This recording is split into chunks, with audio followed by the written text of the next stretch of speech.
এদের গুরু মৌলানা ওয়াহিদুজ্জামা আরেকটি মসলা উল্লেখ করেছে যে এদের নিকটে শূকর, কাক, বাদুর এবং কালো কাক হালাল। কালো কাক কারা খায়? তারাই খায় যারা হলো মুচি, নিচু জাতের মানুষ।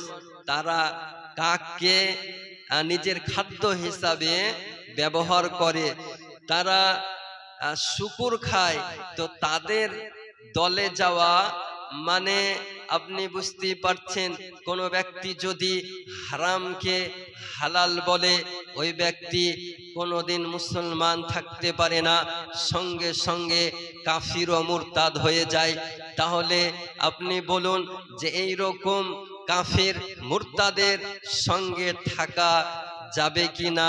শরীয়তের বিধান অনুযায়ী এই রকম মুরতাদ কাফিরের সঙ্গে উঠা চলে না, বসা চলে না, কথা বলা চলে না, এমন কি কোন রকমের সম্পর্ক রাখা শরীয়তের বিধান অনুযায়ী হারাম।